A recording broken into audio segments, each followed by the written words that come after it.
At first, this looked like a sad story about grief. 2 parents dead within 7 months. A lonely daughter rebuilding her life on Tybee Island. But then her adopted brother walked in, took her keys, and calmly informed her she'd be homeless by tomorrow. No argument, no warning. Just control. Amelia responded with 5 chilling words. Check Dad's Jefferson file. Within minutes, panic spread through the family. Because buried inside her father's records was a truth nobody saw coming, a truth that would turn a funeral into a public collapse of power, money, and loyalty. My name is Clara Hayes. I'm 32, and within a year, I'd buried both my parents. I sold our family brownstone in Boston and found a small apartment in Portland, Maine, right by the ocean. On my second day there, surrounded by boxes, my step-brother Ethan let himself in. He snatched my keys right off the counter. "You can't do this," he snapped, his voice like ice. "I'm flying to Miami with Sophia's parents tomorrow. I'll drop you at a shelter on the way." I was speechless. An hour later, I sent him a 5-word text. Check Dad's old writing desk. He was on the phone in less than a minute. But the weeks that followed, that's the part of the story no one, least of all me, could have ever predicted. Welcome back to the channel. This is for every woman who had to learn boundary, with cold facts, quiet grace, and the will to stay calm while your world burned down. If you were the one providing round-the-clock care while your relatives were just eyeing the estate, you'll get this. Leave a comment, hit subscribe, and stay with me. You won't believe what goes down at that seaside wedding.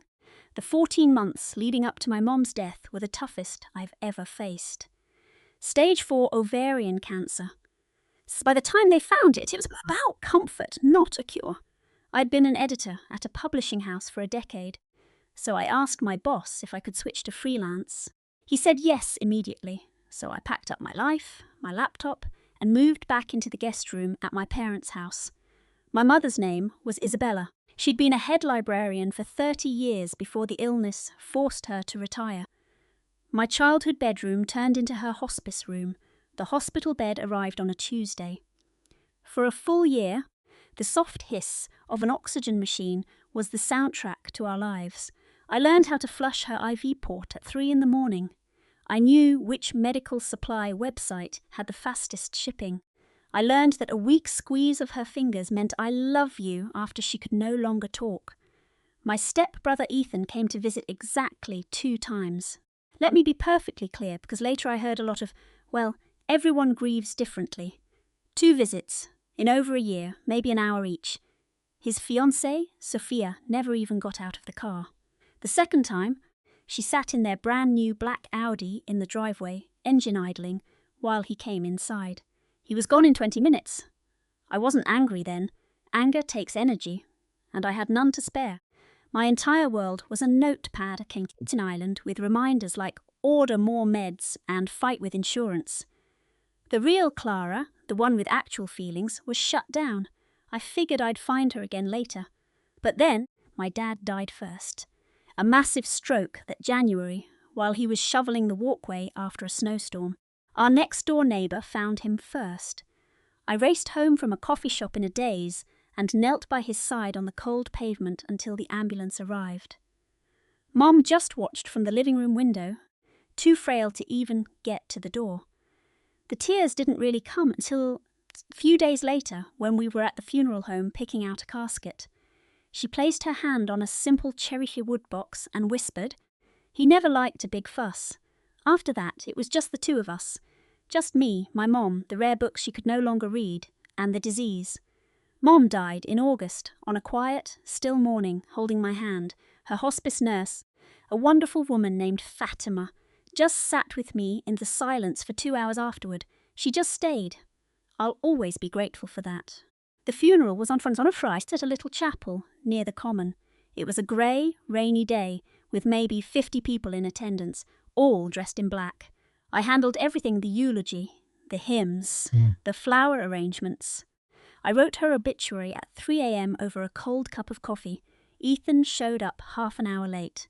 Sophia was driving, and her first words to me were, "I told him traffic on the pike would be a disaster." She blew an air kiss near my ear.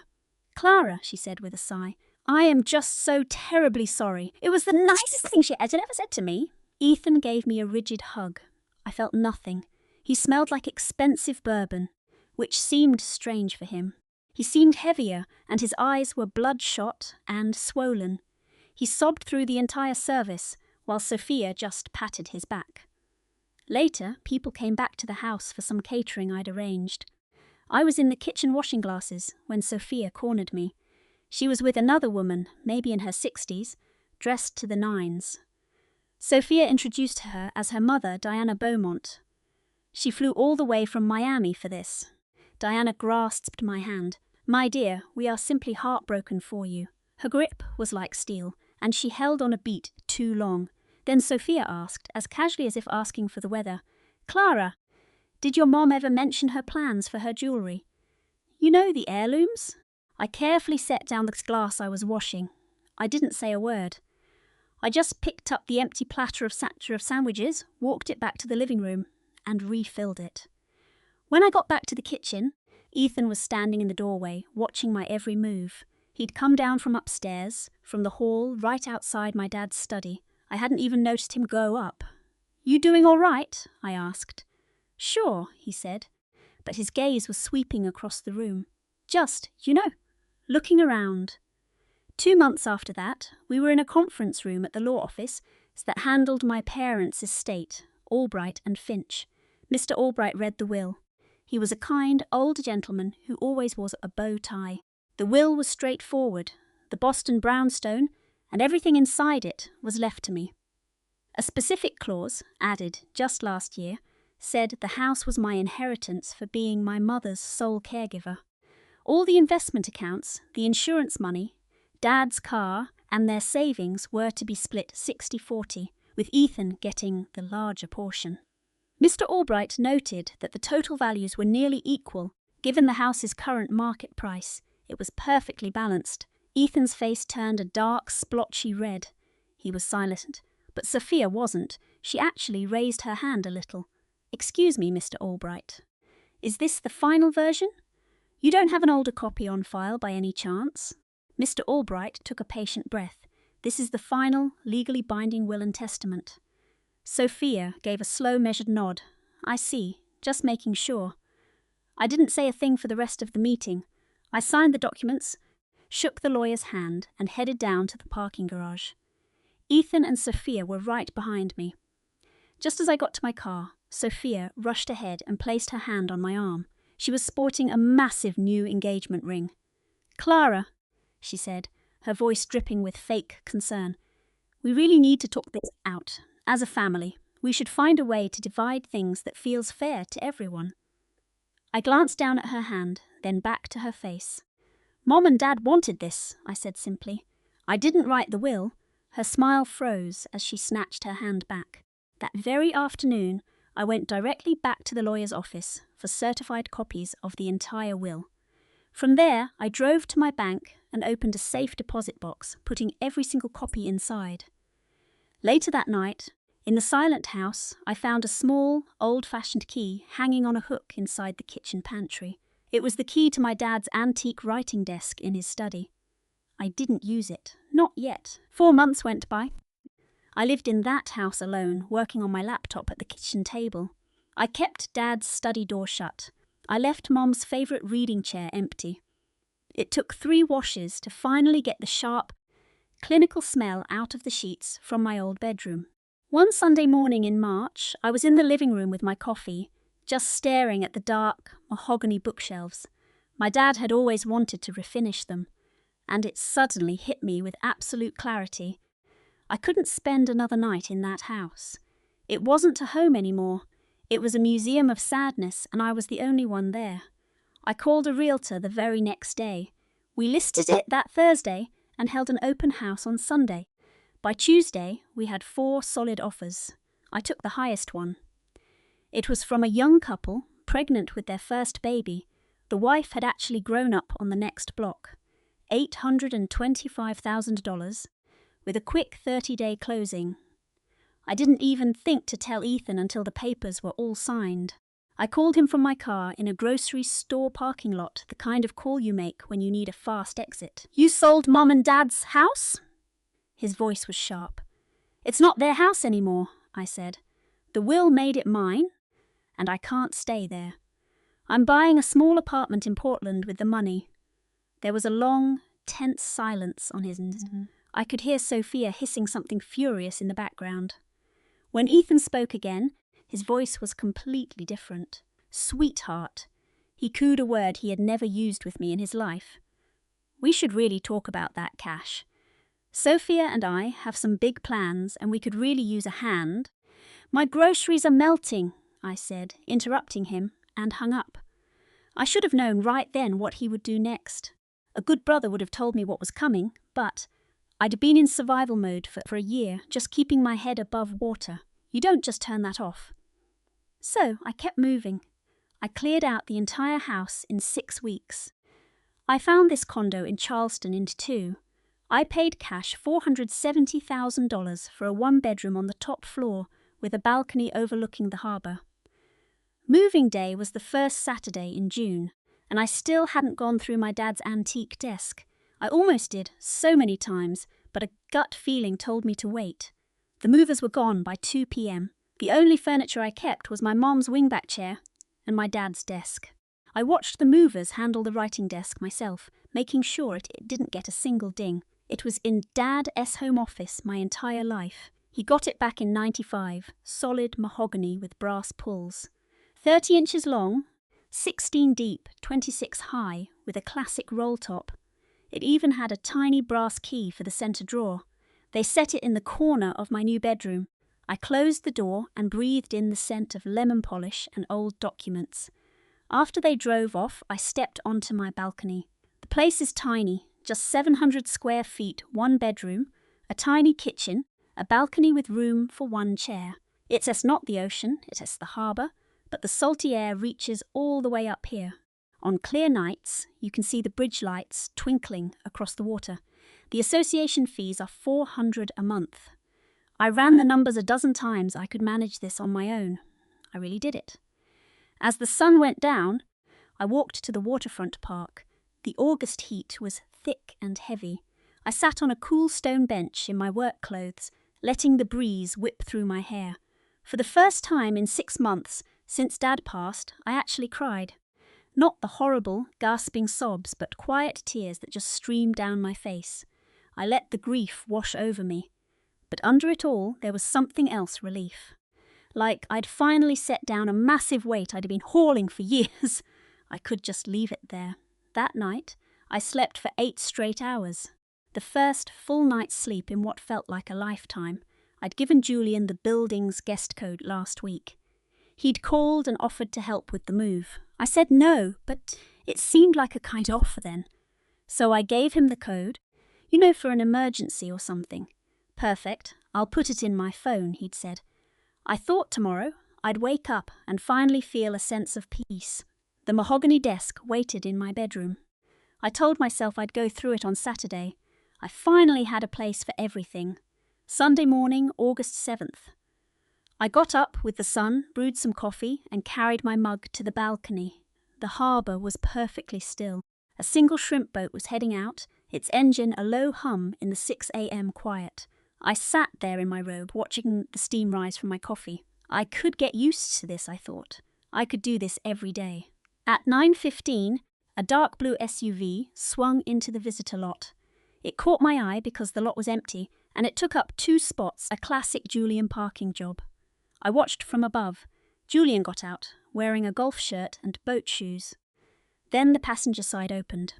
Clara, dressed in a breezy linen sundress, holding a giant, expensive-looking tote bag. They walked toward the lobby doors. Julian punched the guest code into the keypad. I gave him that code last week for emergencies only. Now I watched him use it like he owned the place, and a chill went right down my spine. The knock on my door came less than a minute after. They took the elevator. No text message, no call from the front desk, not even a heads-up yesterday. They just appeared. I opened the door, still in my bathrobe. Julian walked right past me into the apartment. He looked the place over like he was judging it. then plopped down in my mother's wingback chair. Clara came in after him. She shut the door. And then she turned the deadbolt, locking us all in with a soft final click. She gave me the same calm smile from Dad's service. "Oh, this is charming, Ava," Clara said. "Really, it's precious." I should have known from the way he sprawled in the chair, the way she locked the door. He tossed his keys on my mantel like he lived here, and I still offered them coffee. That was me, on August 6th. Julian took the cup, but never drank it. He set it down and leaned back. "So, listen," he started. "Clara and I were talking. And Ava, honestly, this whole situation, the condo, moving so fast, it's a lot for you right now. It's an enormous financial strain for someone who's just lost their father." "It's 700 square feet," I replied. "And I ran the numbers." Clara cut in, her voice oozing with phony concern. "Sweetie, it's just too much. We've been sick with worry." Julian got up and walked to the little bowl by the entrance where I left my keys. 2 keys on a simple chain, one for the condo and one for the mailbox. He scooped them up, looked at them, and then dropped them into his pocket. I just stood there and watched. "You don't need this pressure," Julian said. Facing me, he was using that voice Dad used on us as kids when we'd messed up. "Tomorrow I'm heading up to the beach house for the week with Clara's folks. I can drop you off at a women's centre on my way out." Clara nodded. "Just for a bit, while we get this straightened out."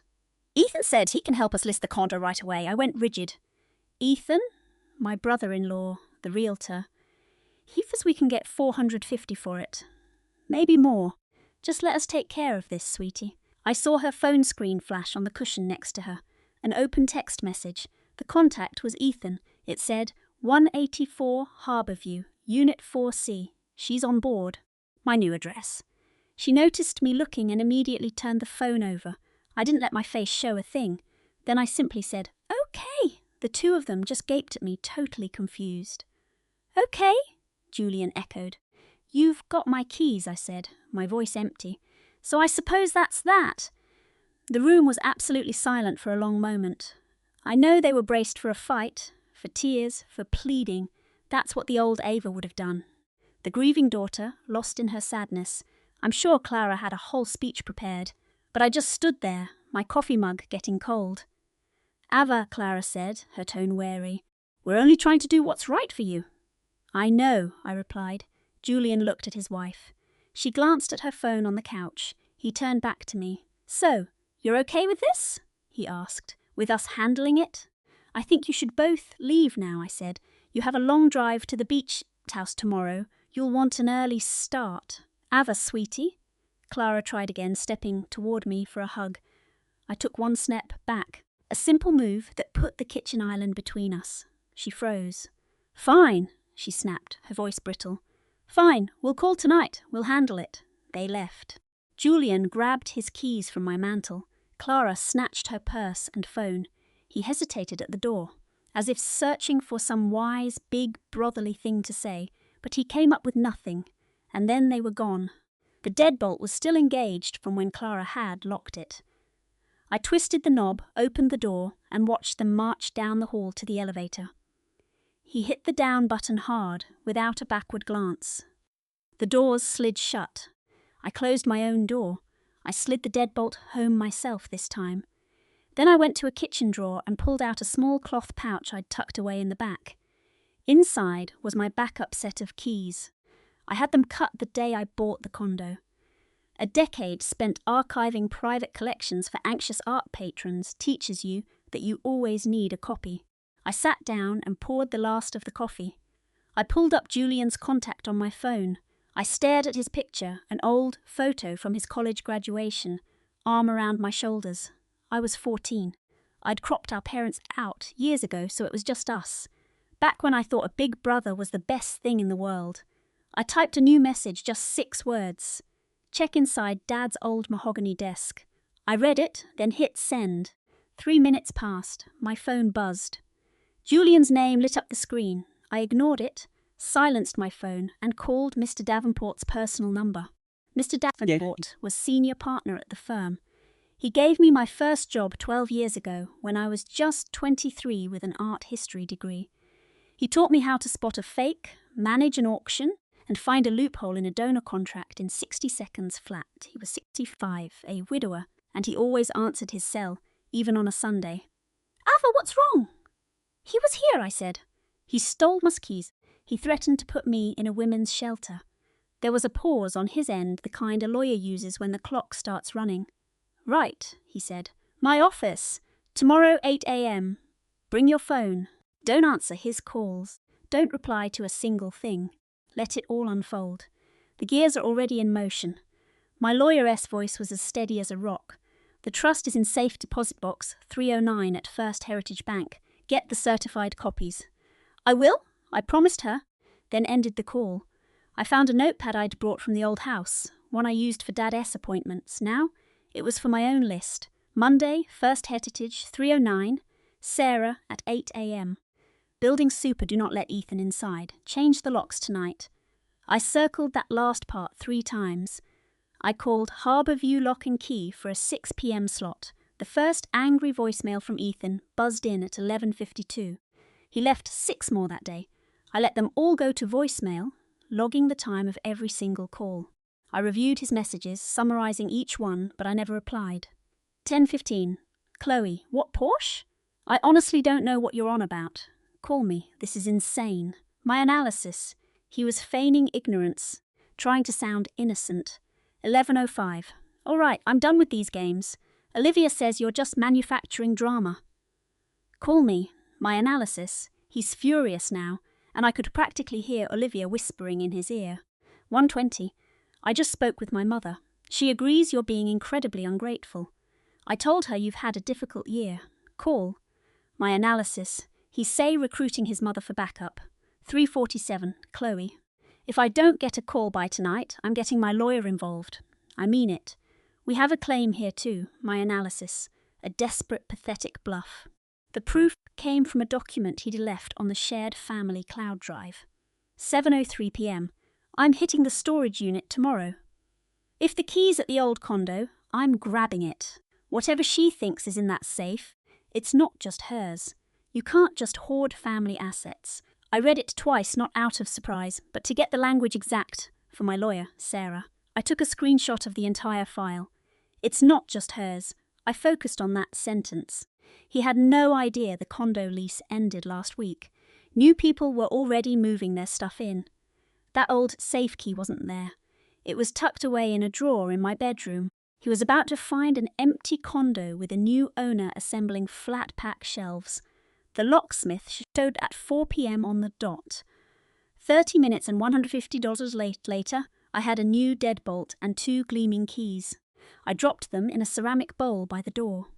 The next morning, I drove 45 minutes across town to open safe deposit box 318. The bank felt still for a Tuesday. I'd made an appointment. Mr. Davies, the manager I knew from college, escorted me to the vault. We skipped the small talk. He turned his key, slid out the box, placed it on the table, and then discreetly left. I took a deep breath and put on my reading glasses. I raised the heavy metal top. Inside there were 3 items. First, a certified copy of my parents' trust, signed the July before Dad got sick, plus the addendum, signed in September, just weeks before his diagnosis was terminal.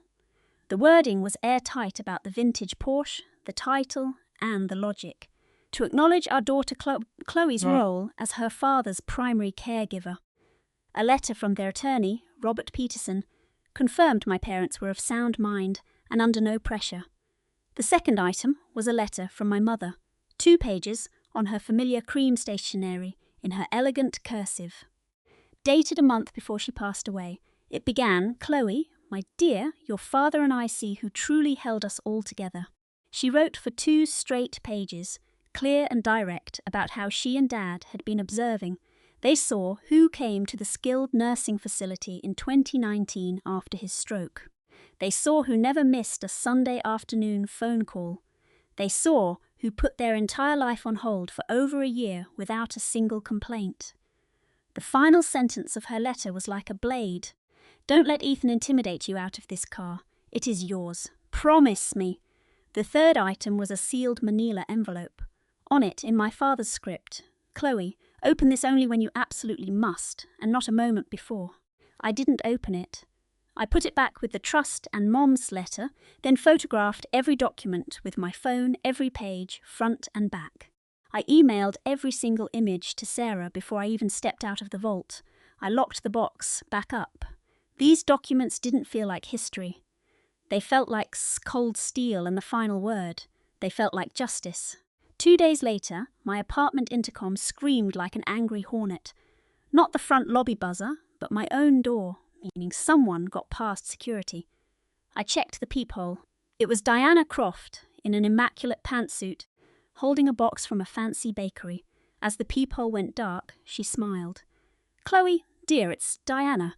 Could I please come in for just a moment?" I opened the door but left the chain latched. "How did you get into the building?" "Oh, a sweet young man held the door. I just told him I was visiting my son's wonderful sister. I let her in, but only into the foyer. I bolted the door behind her, then led her onto my small patio, motioning to a chair. I remained standing. The sliding door opened right behind me. She placed the bakery box on the table. It was from the Charleston Biscuit Company. They're still warm," she chirped. "Cheddar biscuits, my secret weapon for difficult chats. How very thoughtful of you." For the next 20 minutes, she preached about grace and the art of forgiveness. She insisted that Ethan was simply devastated by this entire misunderstanding. She mused on how regret is such a heavy burden to carry through life. She stressed how critical it is for us to find some common ground. She called me dear a total of 9 times. I was actually keeping a tally.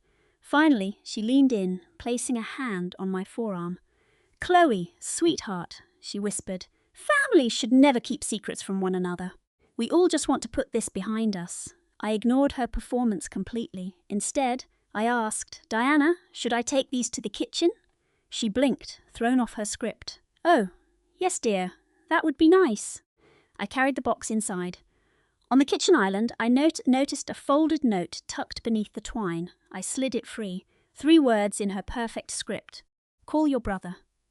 I pushed the note right back into place, returned to the patio, and stood in the doorway. "Diana," I said, "I believe it's time for you to leave." She left. That evening, my phone absolutely blew up. I'd been re-added to the family group chat, the Croft clan. I had silently excused myself weeks for my own sanity. They just pulled me back in. The members: Ethan, his wife Olivia, his mother Diana, Olivia's brother Mark, his wife, and some random cousin from Denver I've never met named Greg. It was a 6-against-1 fight. 52 messages in under 2 hours. Olivia, 8:09. "Hey Chloe, we're all just so concerned. Please just let us know you're okay." Ethan, 8:11. "Chloe, stop this nonsense." Diana, 8:17. "Family, let's all remember that grief is complicated.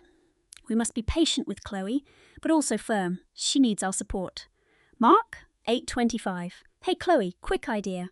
I run a vintage auto restoration shop. I can get that Porsche appraised in a day, have it ready for auction in a week. Your call." I just stared at his text. A sales pitch in the middle of a family intervention.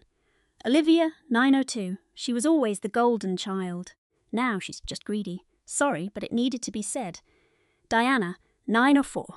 Olivia, 9:05. "I said I was sorry." Laura, 9:18. "Sending you all so much light and love." Greg, 9:31. "Just getting caught up. I'm so sorry for what you're all facing." Chloe, my dear, remember that family is everything. Possessions are just possessions. I screenshotted every last message and emailed them to Sarah in batches. I muted the conversation, but I didn't exit the group. Sarah told me not to. "Let them talk," she said. "Let them put it all in writing for us. This is pure gold." That night, I sat on my patio, just listening to the hum of the city. The lights of the other downtown high-rises surrounded me. The family's annual charity gala was that Saturday. I knew every last one of them would be there.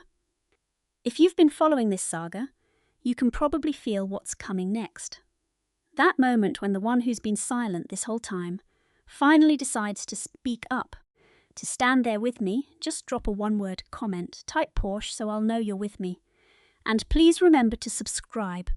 The gala was just 5 days away. Thursday at 9 a.m. I was back in Sarah's office at Sterling Law Group. She had blocked out her entire morning for me. On her twin monitors, she had it all. The trust, the addendum, my mom's letter, my notes from Ethan's texts, all 52 chat messages, the lobby security video from Tuesday, and a screenshot of Mark's auto restoration website. Sarah took notes on a yellow legal pad, the same kind I prefer. We had the same contracts professor, just years apart. She finally set her pen down. "Chloe, your legal standing is ironclad," she said. "There is no legitimate claim against you. The trust is explicit, the witnesses are credible, and the attorney's letter makes it a slam dunk. Ethan can hire a lawyer, he probably won't, but he might. And any competent one will advise him to drop it immediately. Olivia's brother can be reported for soliciting business under false pretenses. Olivia could be sued for slander for what she told your neighbours. We won't sue. We'll send cease and desist letters. We will record everything. And then we will get on with our lives. Okay. The final legal letters will be ready tomorrow. 3 envelopes, 1 for each of them, sent by courier." My lawyer Jessica took off her glasses. "Ava, can I ask you something as a friend?" "Of course. Why did you let this go on for so long?" "I had to be sure. I was just so tired," I said, "and with the baby coming, I wanted us to be a family. I hoped if I just stayed quiet, Liam would come to his senses. I didn't want this war." She nodded. "And now," she said, "now I need you to be my +1 at the residence mixer on Saturday at 6 p.m. She gave me a tiny, knowing smirk. "Jessica, I'd be honoured." That Thursday, at 2:07 in the afternoon, my phone buzzed. It was a security alert from my lobby camera system. A visitor for Penthouse 3 was at the concierge desk. I tapped the notification. It was Liam, my husband, standing right there. Beside him, a technician held a drill case. The logo read Golden Gate Locksmiths, the exact firm I'd hired. I almost laughed. Of all the locksmiths in San Francisco, he chose the one in my phone. I called Marco at the front desk. "Do not let him up," I said. "He is no longer authorized to be here." "Yes, Miss Thorne," Marco confirmed. I pulled up the live feed, watching his meltdown in silence. Liam was yelling, his face turning a deep shade of crimson, hands waving wildly. The locksmith looked completely over it, like this wasn't his first domestic dispute. Marco said something brief, gesturing once. Liam slammed his fist on the granite countertop. The locksmith actually took a step back. After 8 minutes of this, the man just shook his head and left. Liam stayed another 4 minutes, arguing with himself. Then Marco called, "Miss Thorne, your husband is demanding a master key. I told him we do not issue them." "You don't?" I asked, feigning surprise. "I had the locks rekeyed on Monday." "Yes, ma'am. He's also claiming you are emotionally fragile and that he's very concerned." "I'm perfectly fine, Marco. Just watching the show from my living room." Marco chuckled. "I will see him out." The keys Liam had were now just useless pieces of metal. My new set was tucked away in a kitchen drawer. I used the same locksmith he just tried to hire to secure my home. I kept the receipt, which I knew would be very important later. The next morning, I got in the elevator, and on the 10th floor, a woman stepped inside. She had elegant silver hair, stylish glasses, and a leather satchel. I recognized her from my floor. "Hello," she said. "I'm Beatrice, from Penthouse 1, Ava Thorne, Penthouse 3. She looked at me closely. "Ava," she said, "we should probably speak before the residence mixer this weekend." The doors opened to the lobby. She waved to Marco, then steered me toward a quiet seating area. "My dear," Beatrice began, "I've received calls from 2 different neighbours about you. Both asked if I thought you were okay, if I'd noticed anything strange. They said a woman named Sophia had called them, faking concern. Sophia claimed you'd had some kind of breakdown," she said. "She was fishing for gossips, anything to make you sound unhinged." My hands balled into fists. "That's his mistress." Beatrice just nodded. I gathered as much. "I was a judge for 40 years, Ava. I recognize a character assassination attempt when I see one. She tried it with me too. I told her you seemed perfectly lovely, and that she should find a more productive hobby." A real smile finally broke across my face. "The mixer is Saturday at 6, Beatrice said. "I'm at table 4. I saved you a seat, and bring your lawyer. I assume you have one. I do. Good. Then you're ready, my dear. I'll see you there. She squeezed my arm and walked off. I stood for a moment, floored by her kindness. Back in my apartment, I laid out a deep blue dress for the party.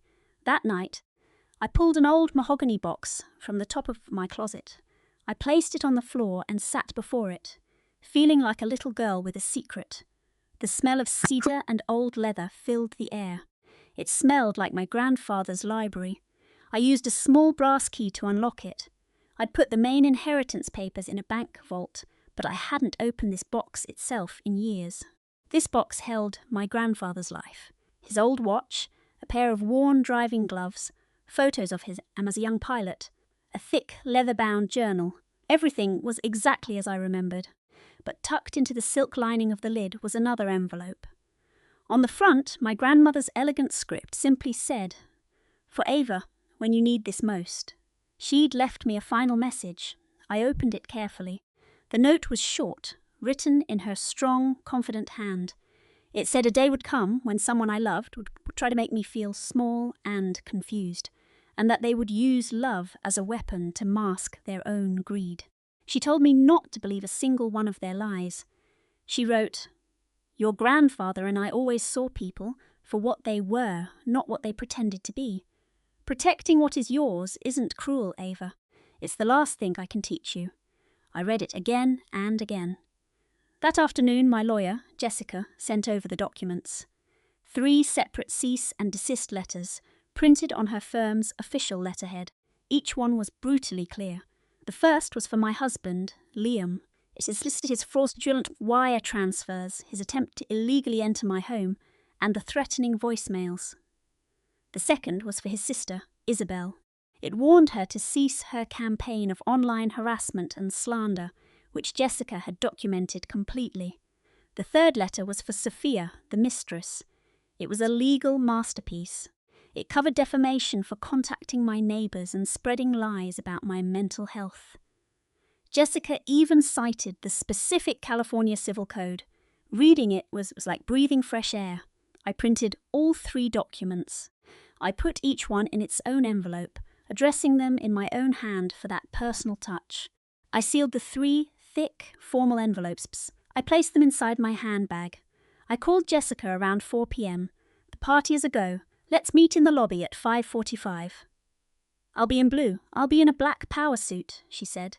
"We'll look like we own the place." I actually laughed, a sound that felt foreign and wonderful. I fell asleep early that night, the bag on the chair beside me, the letters waiting. I would only use them if I had to.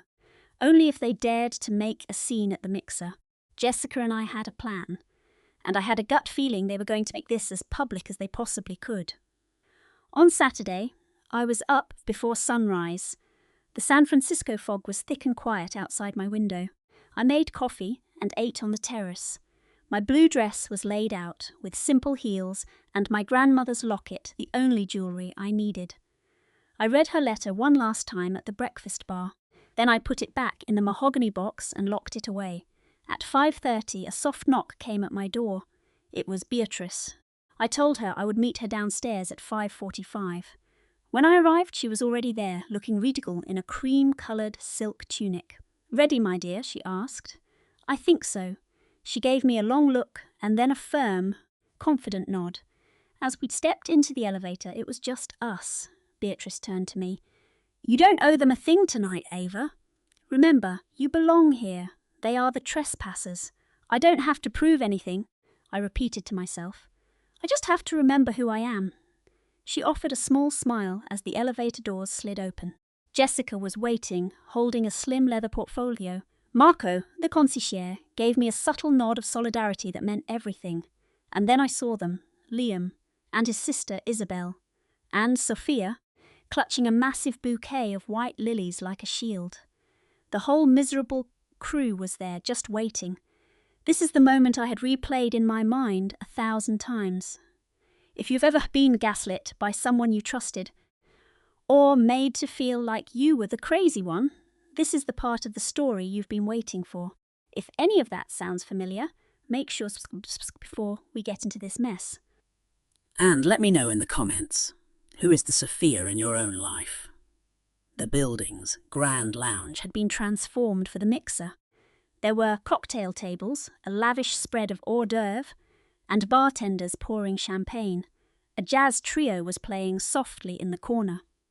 Around 50 residents were chatting, mostly older, wealthy couples and a few tech guys from the upper floors. Mrs. Gable, the HOA president, a woman with immaculate blonde hair, tapped a glass. She welcomed the building's newest residents, and finally she said with a bright smile, our newest owner, Ava Thorne, in Penthouse 3. Ava, give us a wave! I gave a small wave as polite applause spread through the room. I sat down at Beatrice's table with Jessica on my other side. 2 seats were still vacant. At 6:20, the main doors opened. Sophia entered first, holding those lilies like a prop. Liam was right behind her, followed by Isabel. They were not residents. They were not on the guest list, and Sophia was heading straight for Mrs. Gable. She put on a deeply concerned face and touched Mrs. Gable's arm. "We're so sorry to intrude," she whispered. "We're Liam's family. We're just so worried about Ava, with the pregnancy and all. We had to come show our support." Mrs. Gable, completely blindsided, could only do the polite thing. "Of course," she said. "Please come in." They glided toward our table, a united front of fake sympathy and hostile intent. Liam even had a sad little smile on his face. I didn't move. I just watched them come, my hand resting on my belly. The show was about to begin. Diana reached at a table but didn't take a seat. She just gripped the empty chair, her knuckles bone white. "Chloe, darling," her voice cut through the quiet hum of the party. "We have to discuss this. You can't just ice out your own family. It's not good for you or the baby." A dozen heads turned our way. The soft jazz kept playing, oblivious. Mark appeared at her side, looking drained, a man who was clearly dragged into this. "Chloe," he began, "you know, Alex promised he'd help us. You're using our inheritance on this little project. You owe us a conversation. That's all we're asking." Jessica was right there, clinging to his arm. Jessica did that same thing she did at the funeral, one hand to her chest, her eyes instantly welling up. "We have tried so hard to be patient, Chloe. You won't even take our calls." Leo, over by the fireplace, gave Alex's old partner a practiced smile, the kind a blogger perfects. "We're just here to support her, sir. No one wants any trouble." Diana's voice just got louder. "Darling," she said, "healthy families must work through their problems. It's time to be the adult. You don't need this furniture shop more than Mark's children need their future secured." The line landed exactly like she wanted. The same words she'd yelled at me on the phone last week. "You don't need this."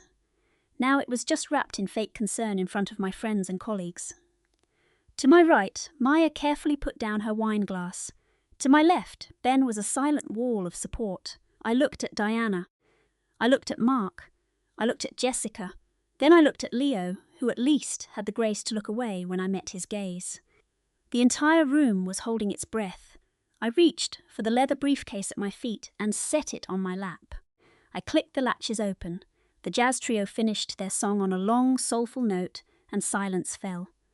I pulled out 4 crisp white envelopes, each with a name typed on the front.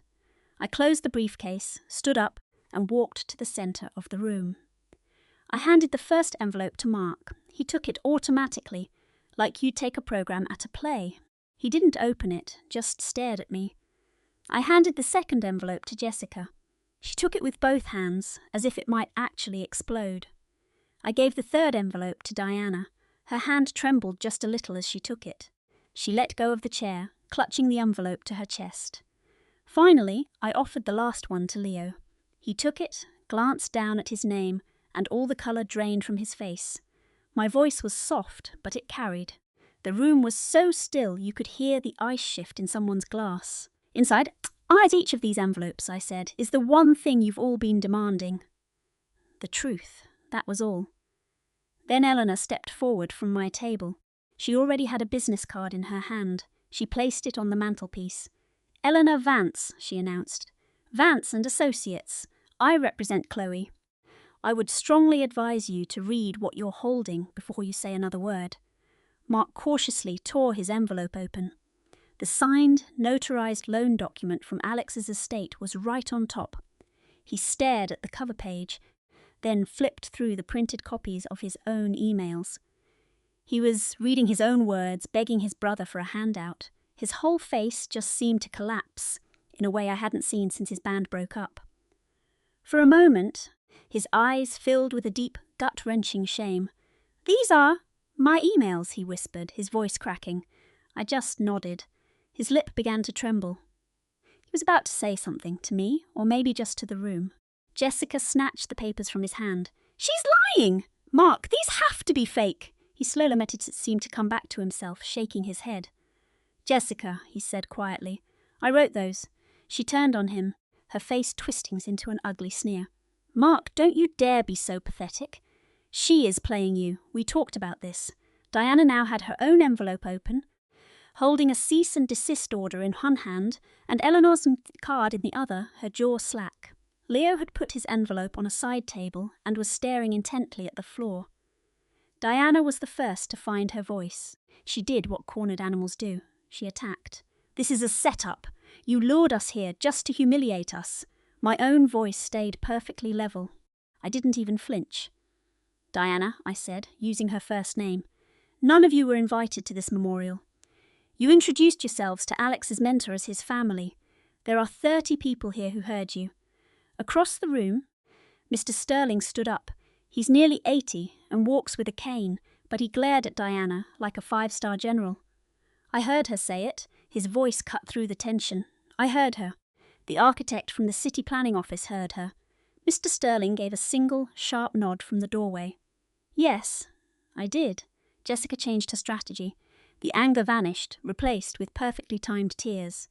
"Chloe, you have no idea what this stress has been doing to us." To Mark, "He hasn't been sleeping. Don't you care at all about your husband's brother? Do you have any idea the pressure he's under?" I glanced over at Mark. He was just staring at the hardwood floor.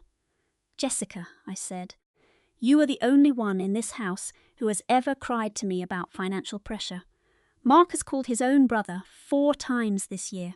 Each time it was to ask for more money." Near the entryway, our friend David tried to mediate. "Hey, why don't we all step into the garden for some air? No one is going anywhere," Eleanor said. Her voice was quiet, almost casual, but it commanded the entire room. "The cease and desist is now in effect. All communication with my client goes through my firm. My contact information is in your packet. Call me on Monday." Diana held up her envelope to Eleanor. This is completely ridiculous. You can't be serious." "Actually, I can," Eleanor replied, "and I am. Diana, the petition for a restraining order is on page 2. For harassment." Diana fell silent. Mark hadn't moved a muscle. He was folding his papers with the slow, deliberate motions of a defeated man. He slipped the documents back into his coat pocket. Diana got her breath back. "Well, what do you have to say for yourself, Chloe?" In front of all of Alex's friends and colleagues. And so I did. I looked around the room. At designers, mentors, my new Chicago connections, the people whose respect I hoped to earn for many years to come. Every single one of them was still there, and every single one of them was watching me. I looked at Mark. He finally met my eyes. They were bloodshot. He wasn't going to say he was sorry. I could see it. I saw his whole life in that one look, his wife's influence, his mountain of debt, the bitter jealousy of his brother's talent, the life he thought he was owed. The man he might have been was in there, somewhere, but he was buried under years of his own resentment.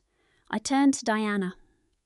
"The loan agreement was sent to your accountant 6 months ago," I told her quietly. "You decided to ignore it." I turned, walked back to my table, and sat down between Maya and Ben. For a second, nothing happened. Then Jessica grabbed Mark's arm and dragged him toward the door. He went down without resisting. Diana snatched her purse from the floor. She looked back for her ridiculous framed photo of the family. Leo, with no one telling him what to do, just reflexively picked up the awful framed picture and stood there holding it. Diana marched right past him and out the door. Leo just trailed after her, still clutching the photo. The heavy oak door clicked shut. A few moments of absolute silence, Then Ben clapped, once, a loud, sharp sound that shattered the tension. Mr. Sterling cleared his throat. "Well," he said, "I think this calls for some of that excellent single malt Alex kept." A month went by. The 4 legal notices were sent by courier the next morning. The return receipts were back in a week. Mark got a cheap lawyer who called Eleanor 2 days later, saying his client would cease all contact. The lawyer charged Mark $1,500 and told him to walk away. Jessica blocked me on every social media platform. Leo's lifestyle blog suddenly had no room to cover my shop's opening. The Chicago Bloggers Union started an inquiry into his ethics and issued a public reprimand. No suspension. Diana sent one greeting card with a picture of a sad-eyed basset hound on it. I read it once, didn't answer, and put it in a box with Alex's old architectural drawings. Mark sent a single text. "Saw the loan docs. Sorry I didn't believe you. Won't bother you again. Congrats on the shop." I moved the text to a folder called Archive. I never replied. So let's do the accounting for that month. $2,000 in legal fees and 4 certified letters. And the return on my investment? Not a single dollar lost, and a complete end to the drama. It brought me peace and quiet in a lovely brownstone apartment, with a heavy door and a brand new deadbolt. On day 30, I opened his old leather satchel one more time. I thought I knew everything, inside the small wood carving of a bird, his wedding ring, the Polaroids, and the canvas bag holding my mother's last letter. But that morning, just wanting to feel close to them, I lifted the worn suede lining at the bottom. Tucked away underneath was a small velvet bag, the colour of a dark merlet, that I had never seen in my life. Inside that bag was my mother's silver locket, the exact one I was so sure she had sold with all her other jewellery. But she'd kept it. She had saved it for me.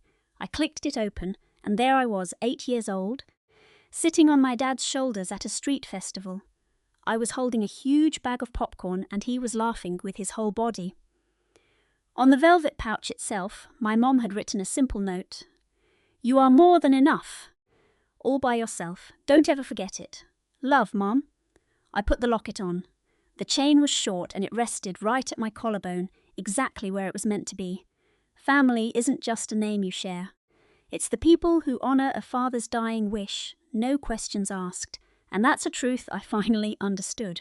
1 secret compartment, 3 notarized letters, 20 witnesses, and 1 silver locket I now wear every day. If this story makes you think about updating your own will or organising family documents, please listen to that instinct. Tell me your thoughts below, and don't forget to subscribe.